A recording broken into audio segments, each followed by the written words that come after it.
This is the oldest guitar we have in the sale, and unbelievably, at 233 years old.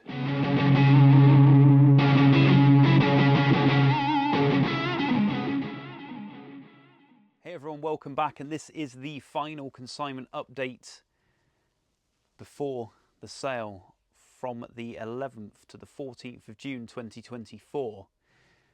Just a few quick announcements that I do need to get through, just because this is quite important in terms of dates and how the sale is formatted.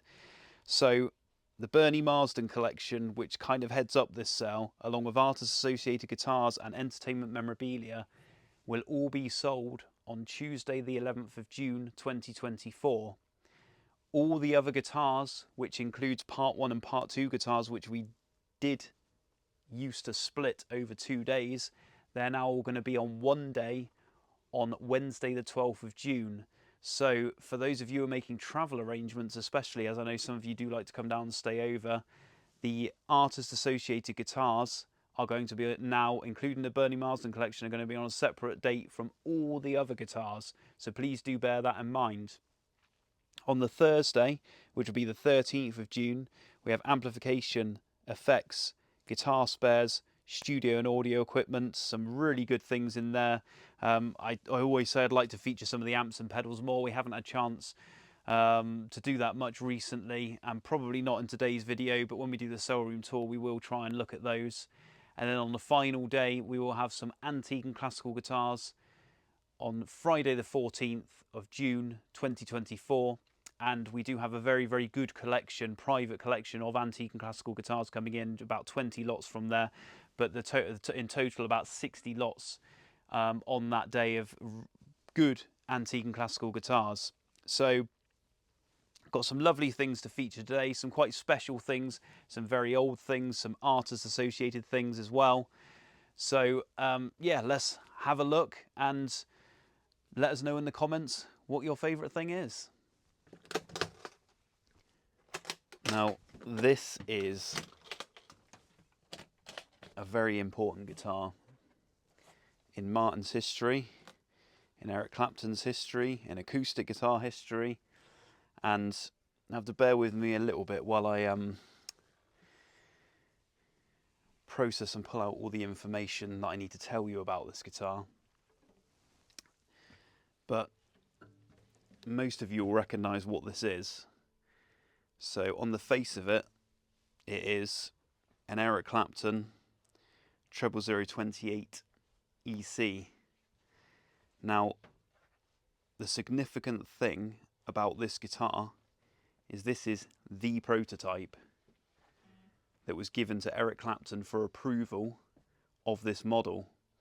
So the production run was released in 1996 after showing it off in NAMM, at the NAMM show, when a slew of orders were made. A lot of interest in this guitar. There'd previously been the 00042, which was a very, very limited run guitar, very, very expensive guitar, and not for the mass market.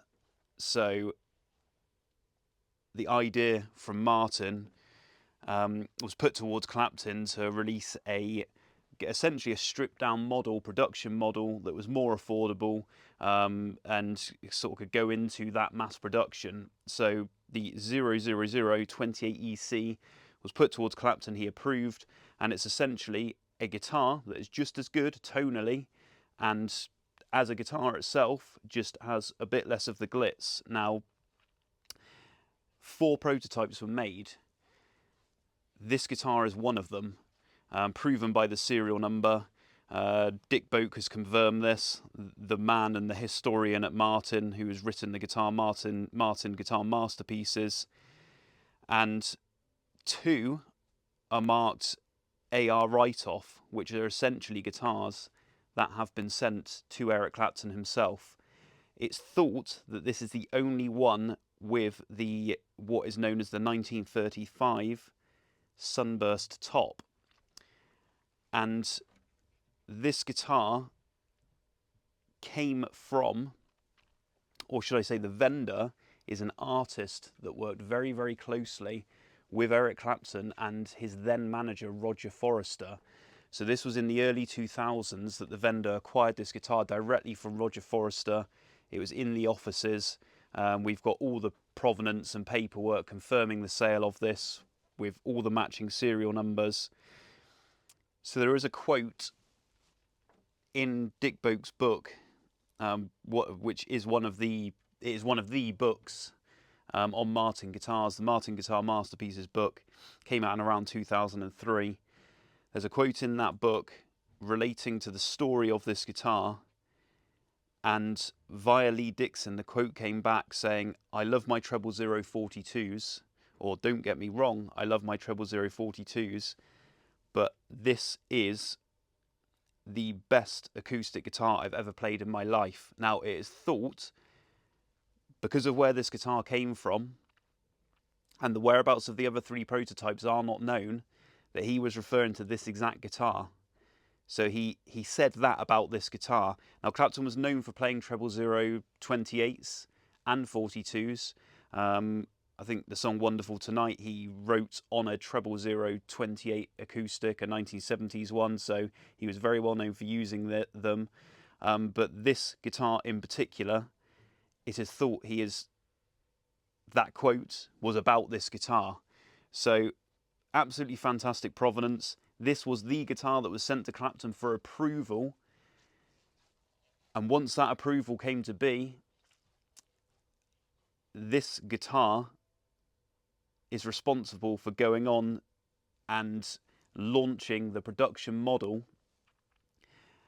which has sold more than 20,000 pieces ever since. So from 1996 onwards, this one dates to 1995 as it is the prototype. So over 20,000, I think the figure is more around 24,000. Treble 028s have now been shipped and sold, which is quite incredible. It must be Martin's most successful signature model guitar, and it's probably one of the most successful signature model guitars of all time, regardless of brands. I mean, there will be some other exceptions, of course. But you'll see on the inside there's a label there. You've actually got a facsimile Eric Clapton's signature, because he wouldn't have signed the one for the prototype that's presented to him, but it is signed by C.F. Martin, of course. And you'll notice that the label is actually slightly different from the production models. And also on the neck block, which you're probably not going to be able to get here, but instead of treble 028C, it says Eric Clapton stamped into the wood. So this guitar was the one sent to Eric Clapton for approval. Now, turning it over, there are some belt buckle scratches here. Now, there's other wear on the guitar as well as pick wear on the front. There's other dings and marks. The vendor of this guitar is someone who's very, very well known to us. He's owned this guitar since the early 2000s. He's only played this guitar a handful of times, and he's only ever played it on his lap. So if you play your guitar on your lap very, very comfortably, very, very casually, you are not going to get belt buckle scratches on a guitar. Previously to this, Roger Forrester had ownership of the guitar. He was not a guitarist and never ever played this guitar, to the point where it came from Clapton to Roger Forrester's possession, or was certainly in Roger Forrester's possession to go into the current vendor. This guitar was never played. So we can see that this guitar had or must have been used quite significantly by Clapton. It's certainly been played hard, and in what context we're not really sure, because we cannot find any images of him with this exact guitar that we can find. There might be some out there, and usually live he tended to play his natural top guitars, but it is thought that this went into into his cachet of performance guitars in some way. But it certainly has been played hard at some point. It's certainly been played against a belt buckle at some point. So and quite significantly, those buckle scratches, they don't happen easily. So it's just an interesting side note. It is still what it is. It is a prototype for the production model. It was Eric Clapton's. It was played by Clapton. It was approved by Clapton, and this went on to become the, well, highly thought of Eric Clapton 000 EC28 production model. So an incredible thing. Really privileged to be able to offer this for you on the 11th of June, our next auction, along with other artist guitars. So quite an incredible story. There'll be more in the catalogue details, and then obviously we've got more things going up on the catalogue preview, but when the full catalogue lands, all the details about this guitar will be there.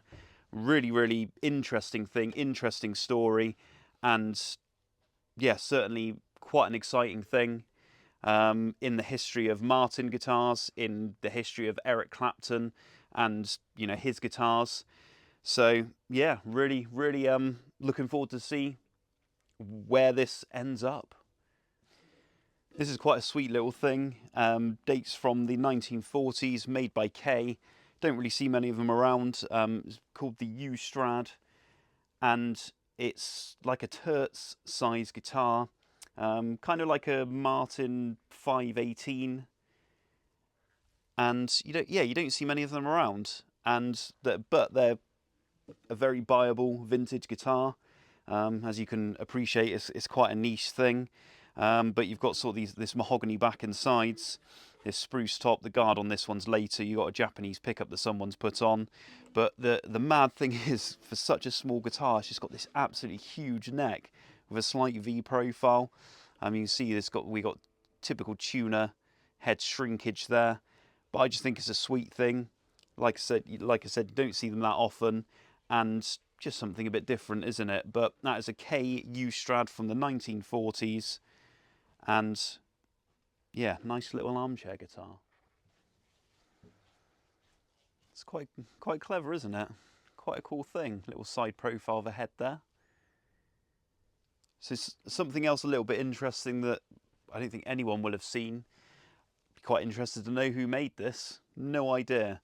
Branded Dulcet, but you've got this natural sort of carved body, very, very Chapman-esque, I think we've been saying.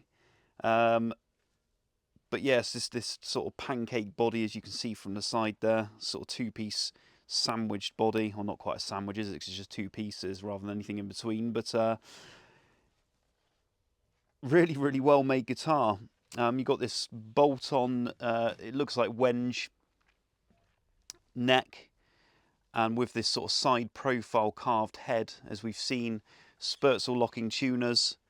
And then we've got this ebony board, but this inlay work is really, really well done. So you usually look at things like this and say, yeah, it's a custom build guitar, you know, amateur custom build guitar, but it's not really amateur quality, we have to say. So really good pearl work there with the sort of Tinkerbell, I guess, fairy inlay. And then here we've got the Damasio pickups, which are the model can't exactly remember, but what I can say is it is the John Petrucci set. So whichever he uses, that is those. But Damasio's anyway. Nice help pickups. And then we've got this LR Baggs piezo pickup. So we've got the acoustic pickup as well in the bridge. And then if you look there, we've got the two inputs for both things. So 5-way switch, coil switch, and we've even got a kill switch. So we've got everything going on here. The word versatility. It really does do everything. Damasio's, so high output as well. With all the coil switch, you can get some tones. You can get obviously some roll off with the pots. If you don't want quite the high output, if that's going to put you off. But really, really good quality guitar. Something a bit different. And if anyone does know who made this, I'd love to know, because that is a good guitar. Nashville, here I come. But my favourite place is on there many times. Cornwall. There we go. If I'm not here, you'll find me in Cornwall. Nowhere else. Doesn't look like that though. Doesn't look like that. Certainly didn't in April when I went. So there we have an old Dobro guitar. It's model D60, square neck, not as popular as the round necks, but still an old Dobro resonator. Got some really cool resonators in the sale, and that comes in a cool gigged case. So in here from 1969 we have what is essentially a budget model Gibson, or certainly aimed at the budget market. This is a B-20, so it's quite it's almost like a heavy duty guitar in some ways. It's quite, not crudely made, that's being mean, because they are actually good guitars, they're well made guitars, but they're just sort of solid guitars. And you can usually tell because the grain on the spruce is a little bit wider. So anyway, you got this wide grain spruce, mahogany back and sides, and sort of a skinnier nut being later 60s neck, rows of board. You can see there's some wear on the frets. This one does need stringing up. We do have these bridge pins, they're in the case. Yeah, just what we're going to call it. People often refer to Eco Rangers as campfire guitars, indestructible. Now, it's probably doing this a disservice because it's actually a very good acoustic guitar, but it's the perfect guitar to sort of have lying around. You're not going to do too much damage to it. They don't break the bank. They come in at mid-hundreds level. But yeah, 1969 Gibson B-20. And something else from 1969. 1969, 1970. This is, in very good clean condition, a Gibson ES-345, or 345, as our American friends like to say. Yeah, good condition. You'll see there, very, very small volute on the head. This 69 was the introduction. I mean, Andre Duchoir actually in his records says 1970. However, we have seen some on 69 guitars, and the serial would suggest that this falls late in the late 60s. Can't read the pots because they have some big cans on them. We're not going to take those off. If you don't know what I mean by the big cans there, you can probably just about see there around the potentiometers. They have these protection cans. So because of that, we cannot have a look at the dates on the pots to really hone it in, but it will be around there. Latest 1970, because it doesn't have the Made in the USA stamp on the head, but it does have the very small volute, so that would indicate to us that it is from 1969. But it's in good, clean condition. It has been polished up quite a bit. So on the neck, I mean, on first look, the neck does actually look like it's been refinished, but I think it's just where it has been very recently polished up and cleaned. Can't see any real evidence other than that it has had a refinish. There would be no need to really. There's sort of some genuine wear on the side. It doesn't have lacquer over the top.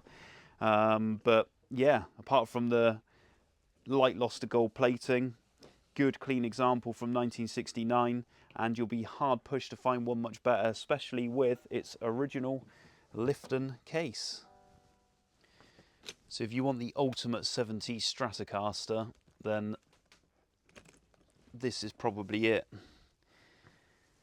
So from 1973, and it's had all the 70s work carried out on it. So we got a DiMarzio super distortion humbucker in the bridge. Obviously this has been routed to allow for that. Distortion in the bridge, all the pickups have been replaced. In fact, all the electrics have been replaced. There's not a single bit of original electrics in this. And of course the other typical 70s mod, the brass nut. So big 70s headstock, my preference. It's been shallowed, again, typical 70s mod, and later of course, but it's got this cool original blonde, or I guess it would have originally been Olympic white, but it's yellowed down. You can see where the finish is rubbing back. The lacquer is coming back through with the Olympic white finish coming back up. but still a cool thing with the original case, and I guess it's something for a restoration job, or keep it how it is and relish the 70s.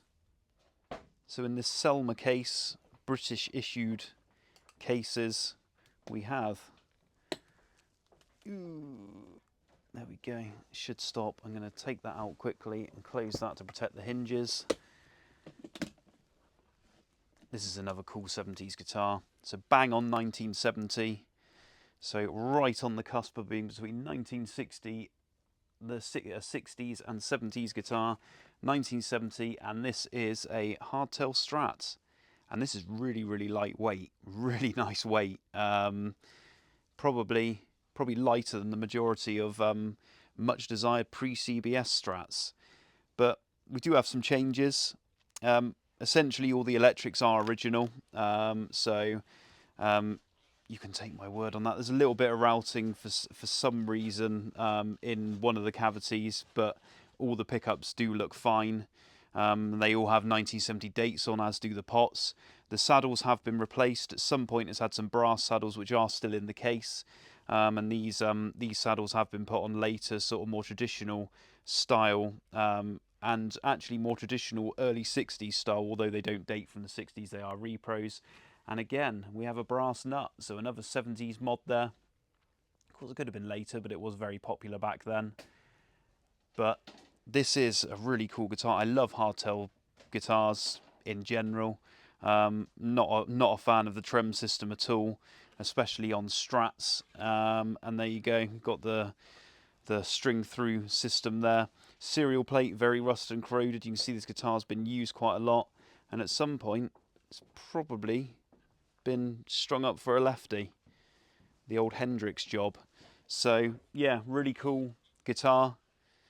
I do like this a lot actually, and like I said, the weight is amazing, and it comes with its original Selmer case. Just so we're not constantly showing you Fenders and Gibsons, something a bit different and British guitar making history. So we have a 1950s Abbott Victor Musicmaster 3 archtop guitar. Probably one of the greatest or better makers of archtop guitars in the period. Very well made thing indeed. Nice big body, nice big sound. Came in strung up left-handed, so a left-handed jazzer. Came in with some other similar guitars, and you will see the quite collectible Diamond Rhythm Chief pickup here as well. So as you can see, it's been used. I guess the wear is very consistent with the age.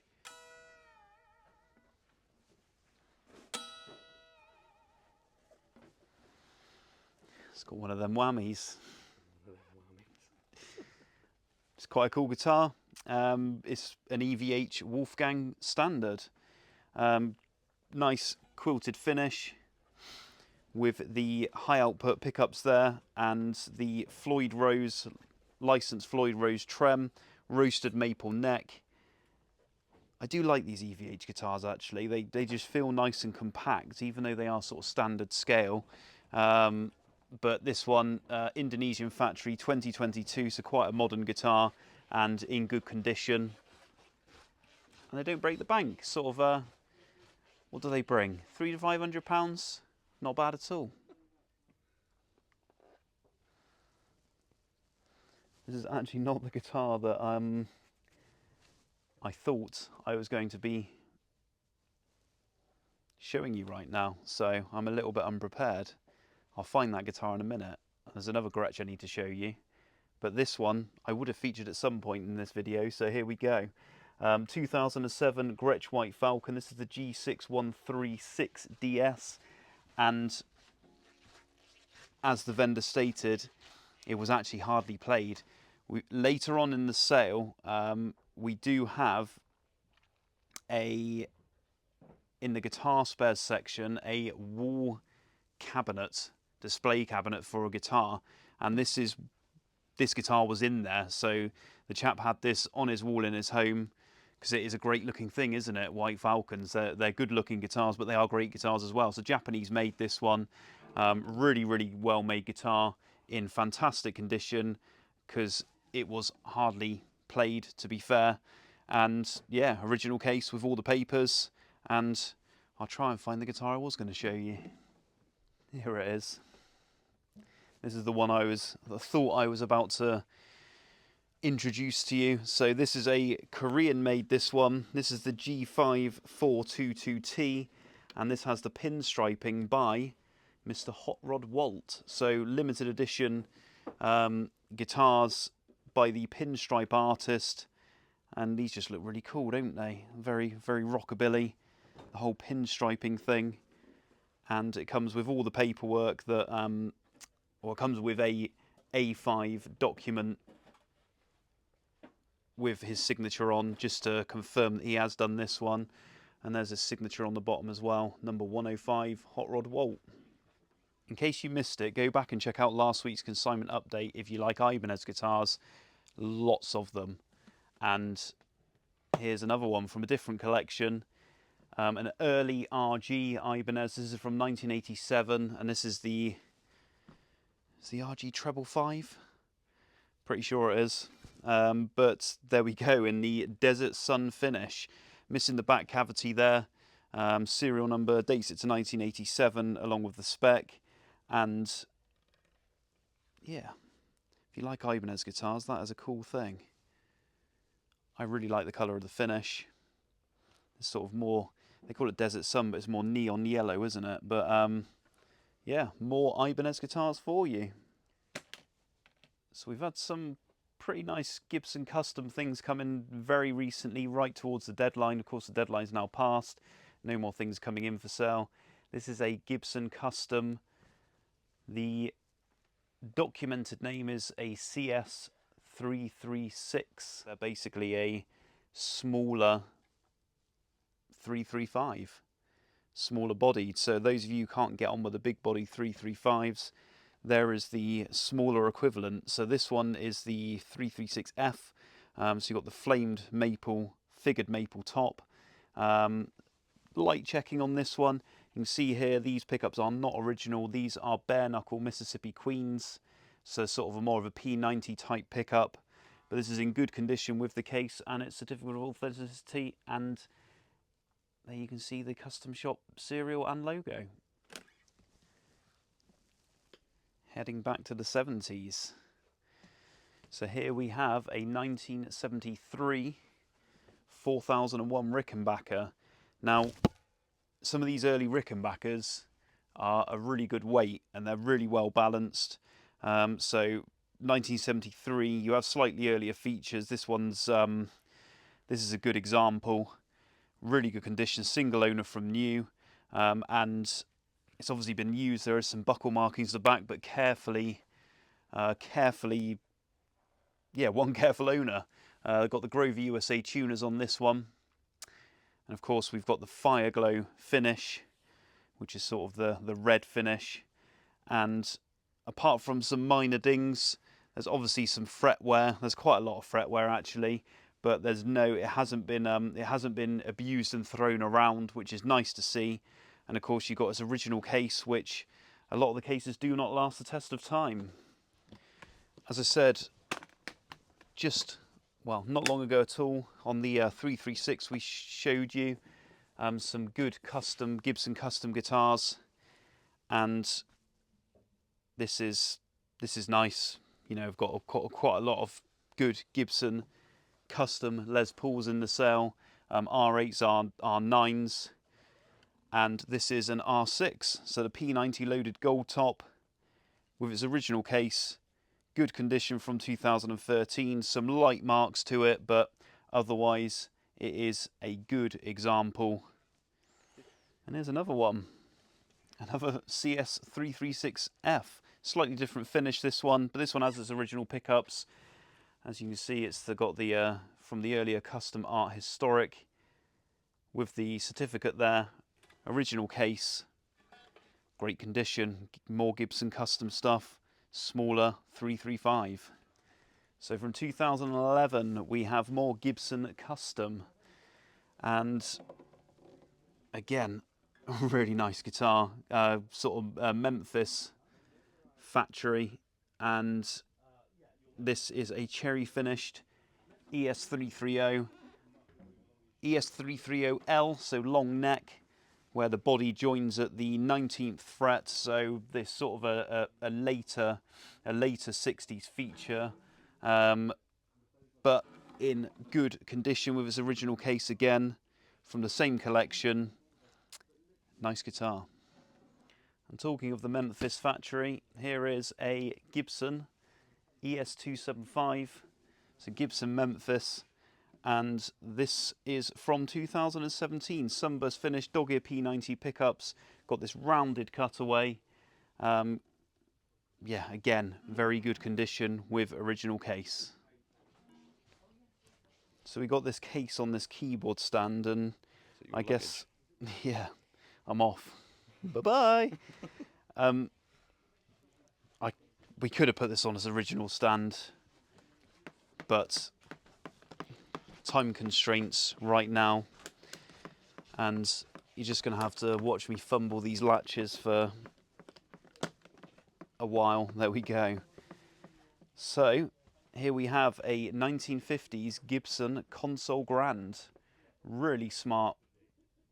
I'm going to say thing again. I say that too much, don't I? But it's a really smart guitar. Is it a guitar? A lap guitar. Comes with its original stand in there as well, and just in good condition. These usually are in good condition because they don't get battered. But I will take it out just so you can see. There we go. We've got the stand in the case there. So it is all complete, and it is lovely, isn't it? So if you're looking to get into lap guitar, you want to indulge yourself, or you are a lap guitarist, want one for your collection, there is a double neck console Grande from Gibson. Is this the longest pickup you've ever seen? Tell us in the comments. Is there a longer pickup? Have you seen bigger? This is an ES-300 from 1940. So it's got this big diagonal pickup where the poles do line up to the strings. So it's still it's a clever design still, really, isn't it?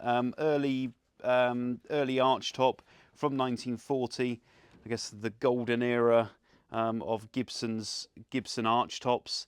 It's had some refinishing. It has had there's a repaired hairline there, but otherwise it's in good condition, good functioning condition, and you really don't see them that often. And really, they're not a bad way to get into the vintage market if you want a Gibson archtop, because they don't cost very high thousands.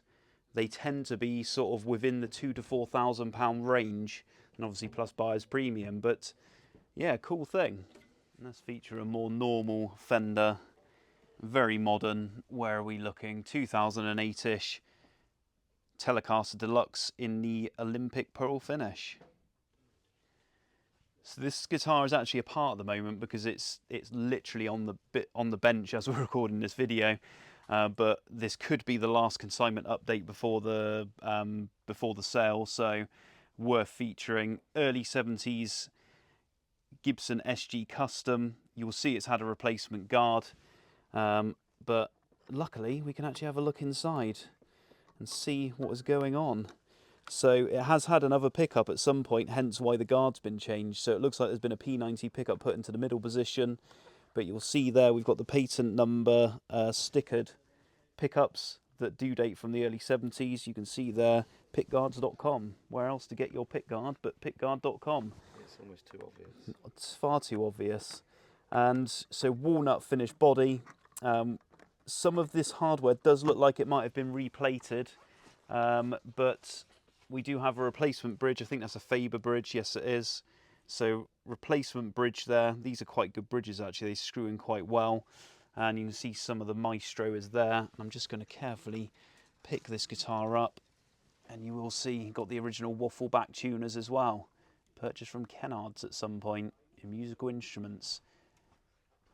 But yeah, early 70s Gibson SG Custom.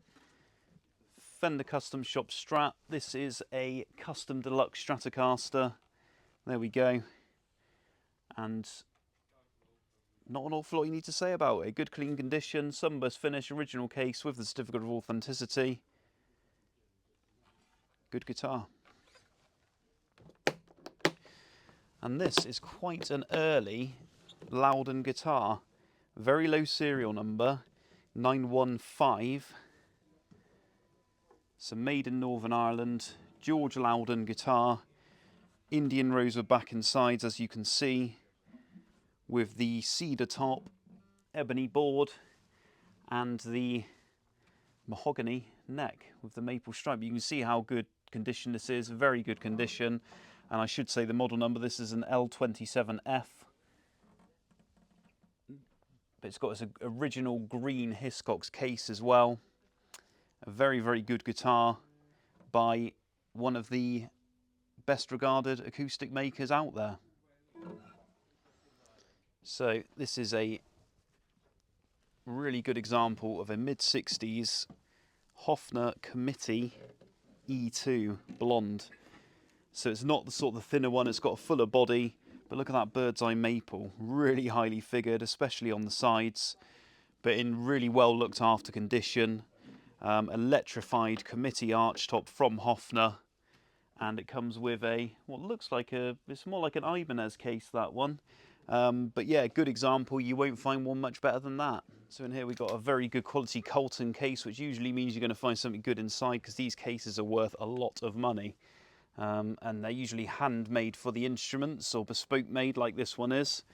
But here we have a Patrick James Eggle jazz guitar, and the model is known as a jazz guitar. It was custom ordered from Patrick James Eggle from someone who wanted a D'Angelico copy, and this is in very, very good condition. Nice figured natural maple back and sides, mahogany neck, ebony board with the inlays, and there we go, we've got the New Yorker style inlay to the middle of the head face, and Patrick James Eggle does make a very good guitar. So here we have from around 68, that's certainly when the long neck 330 came in, the 19th fret body join to neck, and this is in the this is the cherry finish that I really like. It's more like this lighter watermelon type cherry finish, more of a washed out finish. Lacquer checking over the body. Got this Bigsby fitted as well. And chrome P90 pickups, chrome plated P90 pickups, but a good example. Skinnier neck, obviously, because it's later in the 60s with the witch's hat knobs. That's a nice, honest example from 1968. So this is quite a lesser spotted guitar, quite a rare guitar. In its original case, we have this 1975 Gibson Flying V, mahogany bodied. Now, you'll see that it has been stripped back. The finish has been stripped, and you'll see the body is it's a bit thinner than expected. They are quite thin anyway, but I think when the finish has been taken back, it has taken some of the wood away as well, so it's appearing a bit thinner than usual. It does make it very, very lightweight. I will say this guitar does sound amazing, actually. But you can see here it's had this early Maestro wraparound put on. Now, I'm going to say it's not really the best, because as soon as you start playing it, if you play it heavily, your string just knocks straight off the tunematics. You haven't got quite the break angle, so... but the original stud bars are there underneath the custom-made plaque, so you could put stud bars back in there to give it a stop tail and take this off, whichever you prefer, really. But it's got its original 1975 pots. The pickups are really unusual. It's actually got patent applied for, so PAF stickered humbuckers in there with white bobbins. Obviously not original to the guitar, might be much later pickups. They're very unlikely they're original PAFs, but the guitar does still sound great. And yeah, everything else is generally original. We do have replaced tuners, actually. We've got a repaired wing on the head, so there is that as well. But it is a rare thing, and it's a cool thing. And if it was me, I'd be putting the stop bar back on, and you'd be good to go, but with the case as well. And from around 1966, we have a Gibson ES-120T, just a good, I guess, introduction into the vintage Gibson market if you don't want to break the bank. I should be a bit careful what I say, because £1,000 is still quite a lot of money to some people. But yeah, they do sound good still. There's actually with our video demos, Jack has demoed the Peter Green Epiphone, and it sounds great, and it's kind of like the Epiphone equivalent of the Gibson ES-120. So have a look at that. You can kind of get a gist of what they sound like. But this is in good condition with its original fiberboard case, although the case has seen a better life, from '66. Replaced bridge, but apart from that, it's all there.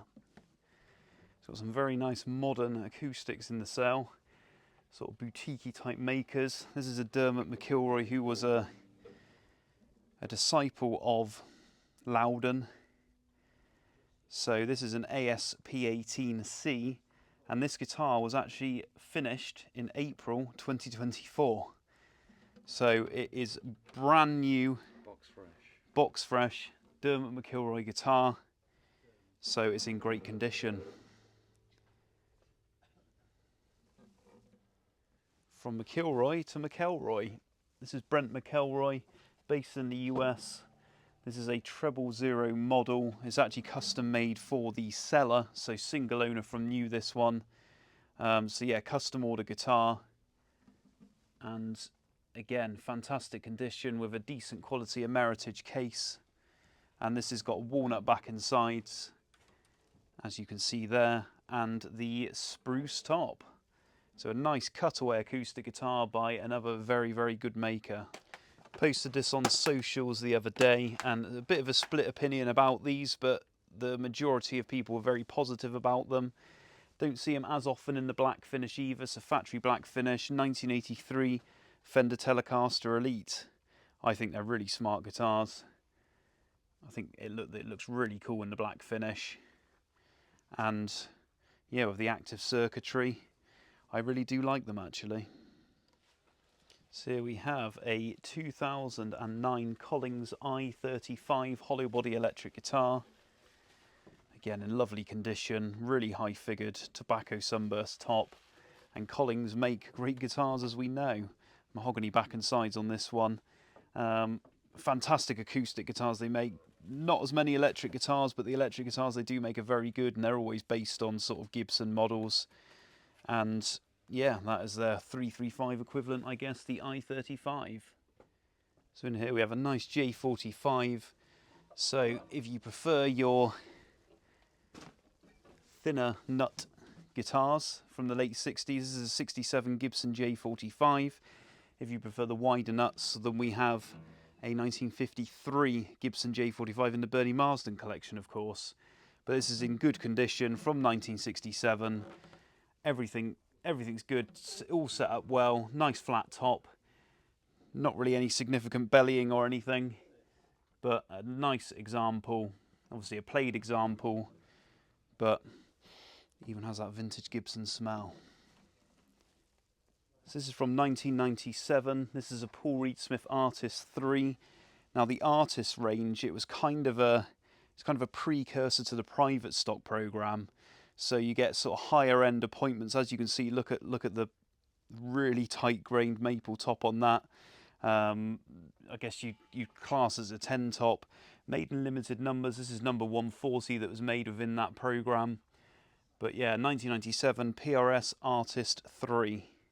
So we have a 1958 reissue, not an original. 1958 Les Paul Standard reissue. Gibson Custom, and this is a plain top, as you can see. Now, I did like a question or a poll on Instagram. I think it was last week or the week before, with a plain top against a really highly figured top, and I just asked people's general opinion of what they prefer. And I was actually quite surprised that people preferred plain tops. I always thought that the figuring would be more popular. To be honest with you, I don't really have much of a preference either way, but yeah, I did find that interesting. I always thought like the prettier tops might interest more people, but the general consensus was plain. But there we go. What do I know? tell us in the comments what you prefer. But yeah, there we go. That is an R8 coming up in the next sale, and we do have quite a few options between the R8s, R9s, and some of the 50s reissues as well. So we have a Greco Iceman from around 1980. This is obviously the Paul Stanley model, and yeah, something a bit different, isn't it? Obviously we had the Ibanez Icemans are the official ones, but this is again Japanese made Greco Iceman Paul Stanley model in its original case, in this huge flight case dating from 1998. If you're into both your guitar and mandolin, we have a mandolin twin, and this was made by Andrew Manson, brother of Hugh Manson, obviously of Manson Guitars with the Matt Bellamy association. But isn't that just a stunning thing? I mean, look at the maple back and sides on that. Really, really, really well made guitar, and I just wish I could play the mandolin. But F-style mandolin with the scroll and the scroll head, but a really, really lovely thing with the bespoke flight case from Mr. Andrew Manson. Continuing with old, unusual guitars, now very collectible, these guitars. This guitar was made in 1824, maker called Gennaro Fabricatore, and this is part of a good collection of antique and classical guitars we got coming up in the sale. So this will be on Friday the 14th of June, and this is one of the fine 19th century small body guitars we have. This is the oldest guitar we have in the sale, and unbelievably at 233 years old. Made in 1791 by Juan Paguez from Cadiz in Spain, and a family of makers, and they made some quite stunning guitars. This is really, really lightweight, finely made, really fine-grained spruce top with the scrolling inlay there. They've always got this sort of rosewood finger plate on, but look at that head as well.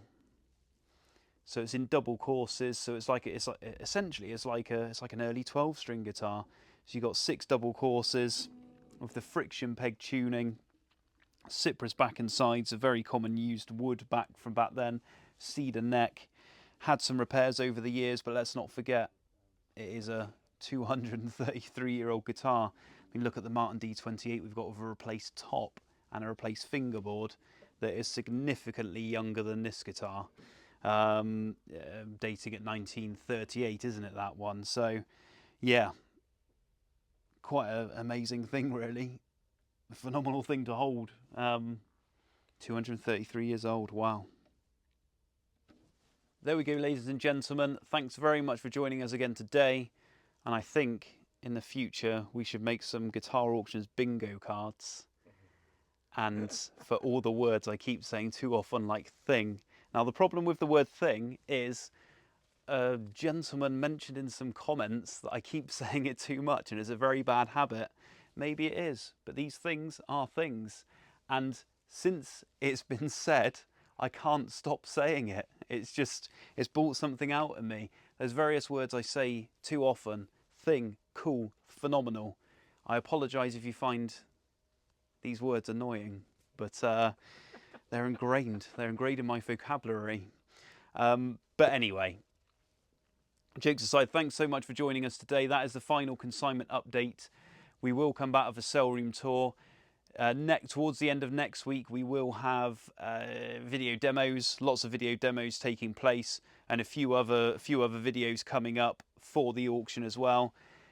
The catalogue will be complete online by Friday the 24th of May, possibly before, but that is the final date that we've given ourselves to get everything online. So look out for that. So that is next Friday as we talk right now. but we will have some other things going up on the preview website as and when they're processed. So the sale is in and complete. The deadline's now gone. That was last week. We've got about 1,550 lots, so a huge sale, held over 4 days. It's going to be 4 very long days.